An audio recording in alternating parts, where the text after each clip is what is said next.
everyone. I just thought I'd get a quick video in before Christmas. I don't know what has come over me, but I thought my mojo, my craft mojo was gone, and I didn't know if it was because I wasn't feeling good before or if it was the new medication. I was actually kind of sad about it. But then this morning I got this in the mail. It's a Stampin' Up! Catalog, I guess. It's just a mini one that my representative sent to me, and it's got some things in it, that are for sale. I'm not sure what this catalog's called, but what I loved was this journal on the cover.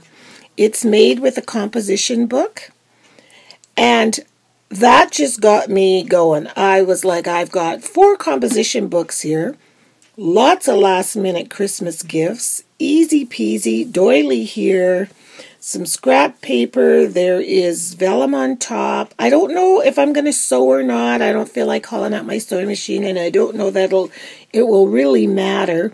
But there's so much detail on this. I just loved it. So I went to my stuff in the closet, as we all have, and I've really vowed in the new year, if I'm not going to use my stuff, I am recycling it, because I just read this beautiful magazine about having a free soul and feeling really good. I'll share it with you guys another time. It's just a beautiful book. But it's all about making space and less is more. And, I've done that throughout my house, but my craft room could use a little bit more space. So I've got a lot of magazines in the closet, old magazines, Martha Stewart, Oprah, that I don't need. So I'm going to get rid of those, but I'm not going to tackle that project till the new year. But I did have in my stash a whole pile of brown newsprint, which is what they've covered their books with. So I'm just about to cover the very last composition book. I picked this up when I was in Las Vegas at Target. Their composition books were a little bit different than ours. So pretty.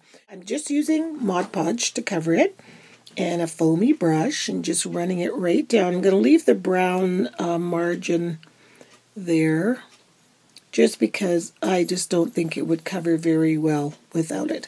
So I'll get that done, and I'm just going to press on the piece of newsprint. I'm making sure that this is really well coated so we don't have our whole book falling apart. I thought this, to me, seemed like the best adhesive to use. And it stays wet for a while, so. And what I'm going to do is take my newsprint, I'm going to line it up with the edge there on the margin. There we go. And then I'm going to use that kind of smooshy, wherever the wrinkles are, not try to get those wrinkles out, because I think that adds a lot of character. I noticed there was a tiny little hole in this newsprint, but it doesn't matter. All that other stuff will cover it up. And just making sure that the edges are all very, very covered. So I'm going to go ahead and do that on the back. And once this is covered, I'm going to take my razor and trim off all this excess and then sand it if need be. So I will be right back.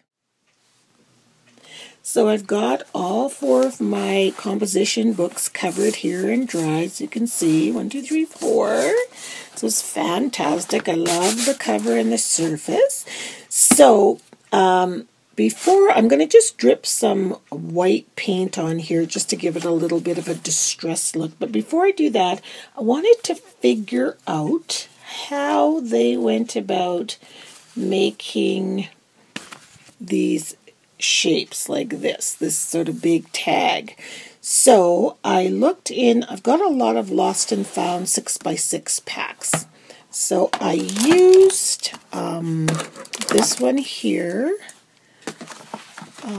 Sunshine, and I also used a little bit of Honey Cake, and I ended up only using, I believe, 2 sheets of 3 colors, and I'll show you what I did to create that kind of zigzaggy thing on there. So let me just put these down on the floor.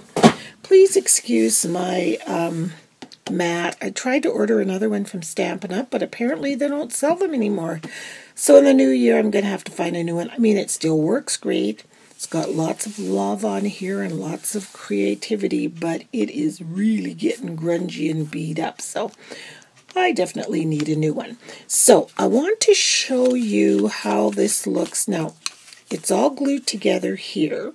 So this is kind of creating this thing here where the text is. See, before the hello? That thing. So I'll show you how I made mine. Now, I don't have any templates, or if I do, I didn't want to look for them. I just wanted to figure this out on my own. So I cut my pieces exactly in half. So this is 3 inches by 6. Now, because I'm doing 4 books, it's a good idea to cut them in 4. So 3 by 3, 4 times. And that's how you can really economically use just one piece of paper per color, because I'm doing 4 books. So what I did is I flipped it on the wrong side, and I took my ruler and I measured in exactly 1.5. I'll have to do this sideways because I'm filming with an iPhone. So there we go. We'll plop it down there. Of course, if you have 2 hands, you know you could do this a little bit closer. So we have to find 1.5, which is exactly right there.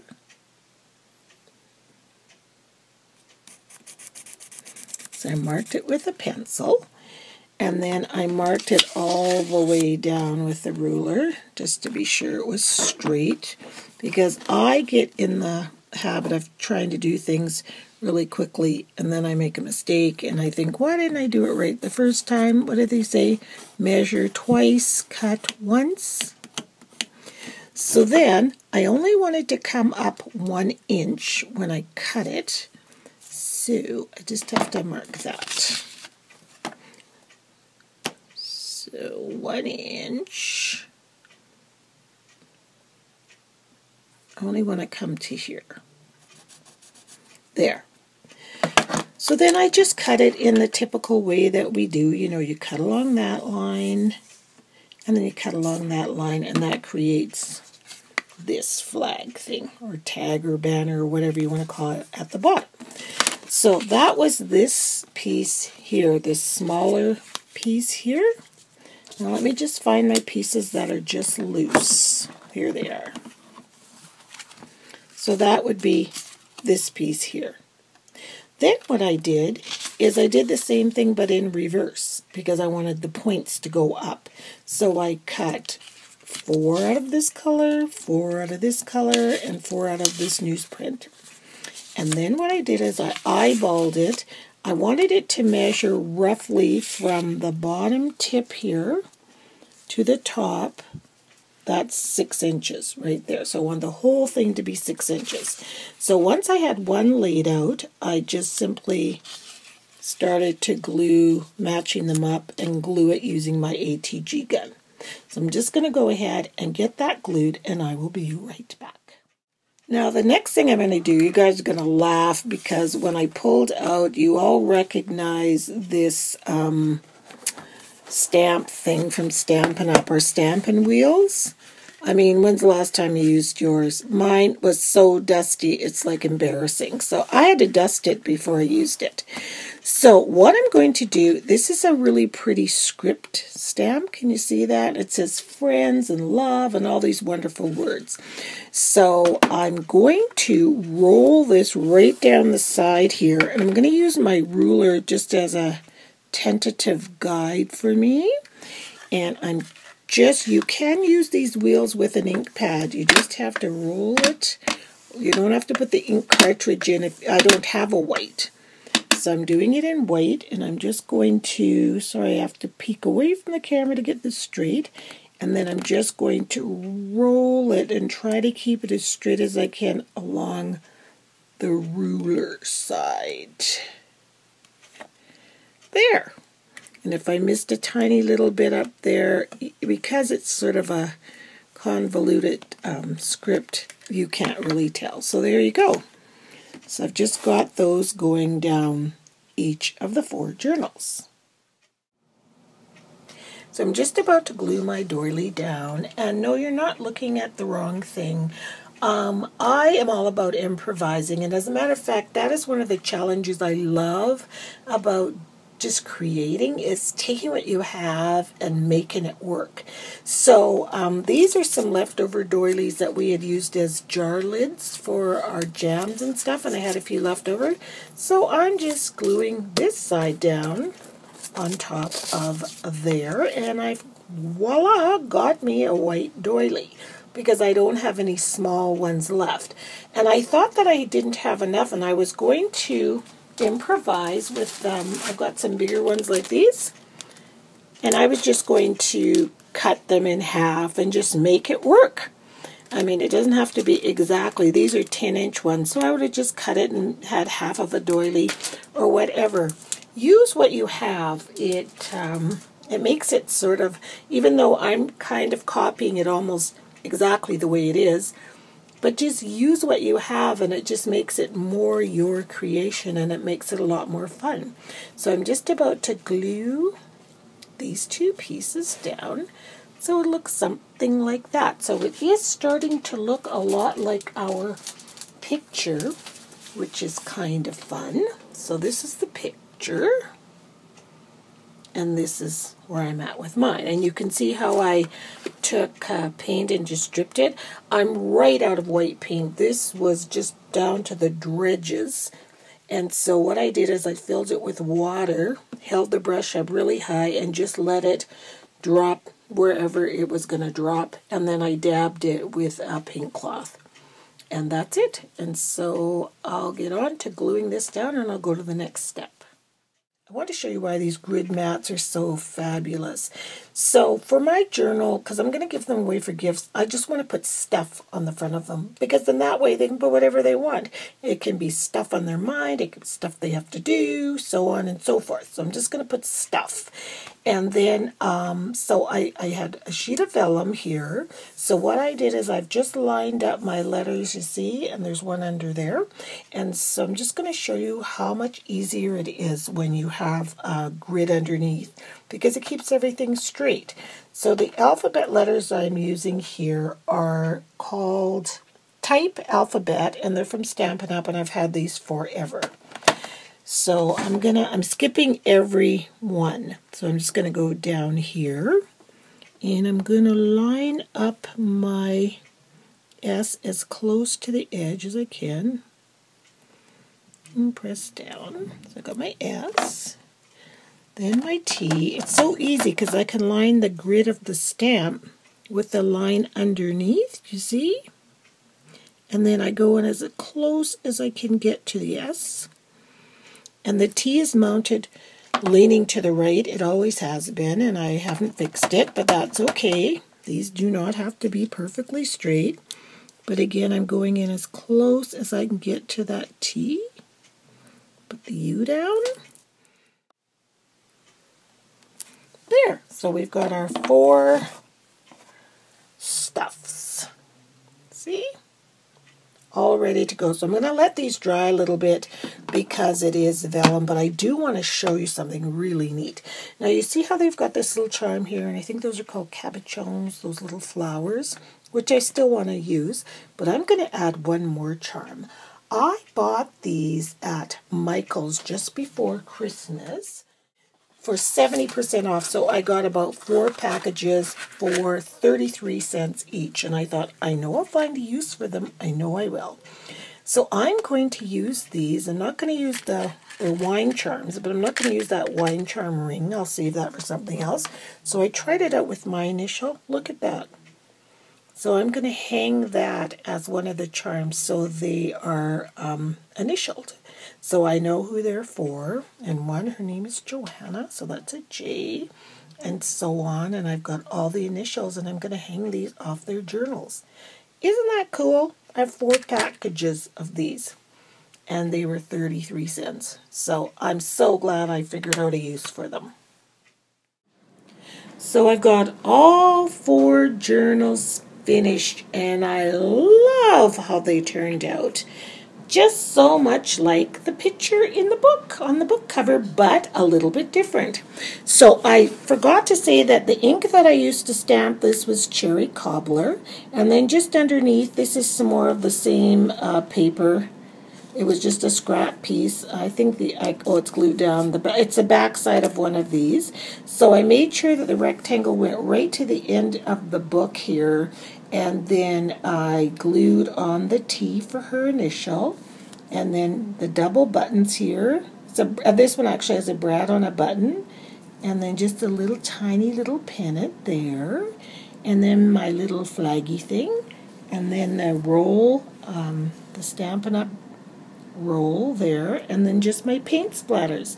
And then on the inside cover of this one, it was white, so I just took my chomper that has the photo cut and just did that. And then I'm going to write a little letter. This one's for my niece, and this one is for she's like my niece. It's my daughter's best friend and my girlfriend's daughter, and we're very close to her, so she'll be joining us for Christmas. So I'm just so glad that I got that magazine today, because I was able to make all of these journals so quickly. So hers, just a different little button on top of a button, same thing. And for this pennant here, now a lot of the pennants said things like cutie pie, and so I just took some music note scrapbook paper and just traced the little pennant on and kept the same pearl brad, and it's exactly the same doily and the ink and the twine. And on these ones that there was writing on the inside, I covered the whole inside cover. So these last three. And then this one is for my daughter Deanne, and her favorite color is turquoise. So there's a pretty turquoise brad there on top of a clear button with little gemstones and bling. And I didn't have room on two of them to put an X with a staple, so I just did a straight staple. And then again, this one's covered on the inside. And this last one, I'm not sure who it's going to be for, if it's going to be for me or my sister or my mom. We all have the same initial. So I'll see. On the cover of the original Stampin' Up! Magazine, they created yet another pennant piece, because they're displaying, they've got a die cut that cuts out this pennant and a stamp that makes those little dotted things.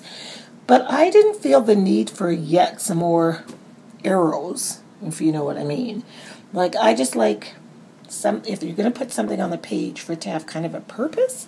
So what I did is I took some Tim Holtz, these tags, and this one says Embrace Imperfection, and then the one for Deanne says Know in your heart you are loved, and this one for my friend's daughter, Live the life you've imagined, and the one for my niece says The journey awakens the soul.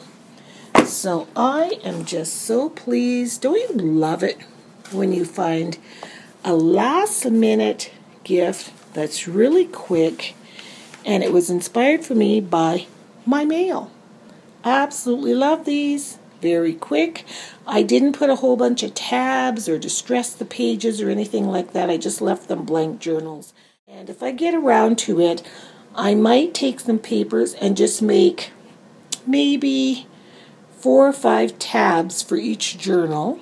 Tuck them inside of a little plastic bag with 2-way tape on them, and then they can use them wherever they want to use them.